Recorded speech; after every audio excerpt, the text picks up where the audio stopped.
Hey, ubongekile lo nginiphathele umgosi wakamuva ohamba phambili. Ungakhohlwa-ke ukupressa i-subscribe button ne-notification button khona ungeke uphuthwe lutho engi-uploadayo. Iyashuba abaculi bamaskando Ali Mgube noMthandeni igcokama elisha amanqele. Njengoba sekuqubuka izinsongo ezibhekiswe kuMgube osanda kukhipha ingoma eshiye engalazi kwigcokama.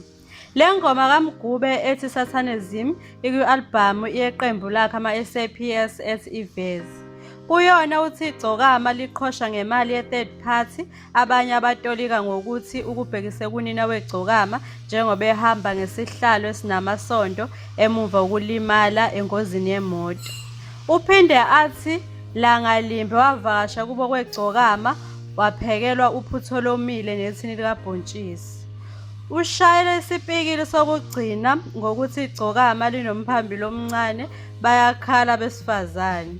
Ilanga lithole ukuthi igcokama lithumelela uMgube umqhafazo lathi uqhamuka kubafowabo bethi kumele kutholakale lapho ehlala khona ukuze ezofundiswa isifundo ngenxa yokucwaneka emzini wakwaManqele.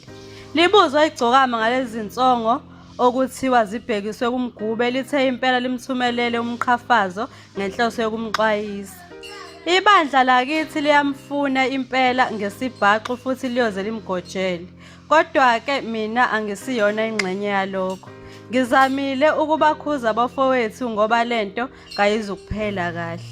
uMgube ngimthumelele umyalezo ngoba bengenzela ukuthi ayoxolisa ekhaya kwazise mina kangilwi nemindeni yabantu.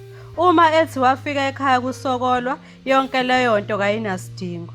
Ihlambalaza umndeni wakithi. Ngiyazi ukuthi zonke lezi zinto bezikhulunyiswa ukuthi uvele usondelene nezitha zami manje akanaso isici azongithuka ngaso yingakho esefaka umuzi kababa kulento.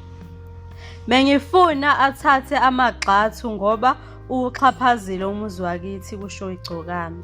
Lithe kusukela kusekhona uSibongiseni Mjijelwa Ngubane ziningi izinto azenzile uMgube ezingekhombisi ubuqotho.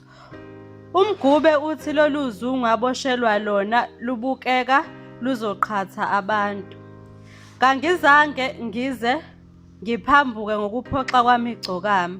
Mina ngibone ngayo ukuthi kuyahlekiswa ngomuzi wabantu ngoba ukwazile naye ukuhlekisa ngokugula kaMjijelwa nomuzi wakwaNgubane uqobo ezingomeni zakhe. Ngakho-ke akumele kuzwele. Makayeke ukungisongela nokufaka abafowabo kulento ngoba nami nginabafowethu nomphakathi wangakithi wamaphumulo ongeke uvume ngixhashazwe. Mina ngiyindoda nginezingane ngeke ngidelelwa nguyena athi ezingomeni zakhe ngilengisa ububi. Angazi ukuthi ukungithuka kwakhe ngozibandlela kwakuyini inhloso yakhe. Kunabantu abaningi abanamanxeba namanje ngezinto ezikhuluma ngomjikijelo esagula. Ngakho-ke kasikho esindlebende kwaso ngeke ngigoqe izandla. Umthetho uzokwazi ukuthi ngiyafunwa kanjalo nezinsizwa zangakithi kusho uMgube. Igcokama lithe okwabaqhatha noMgube ukuthi lathola ividiyo emveza ehlangene nabanye abaculi ehleba ngalo. Lithi le video liyithole nyakenye. uMgube uphike woma ngentaba wathi le video yathwetshulwa ngoMbasa kuwona lonyaka selivele seligadlile kuyena nge-albhamu yalo ephume ngoKhisimusi. Igcokama lithe bonke labaculi abahlangene ngegama lalo kule video selizobahlanganisa bonke ngesibhaxu. Okhulumela amaphoyisa waZulu-Natal uCaptain Nqobile Gwala uthe uma umuntu esatshiswa baye bamulekelele ukuba avule icala emaphoyiseni aseduze.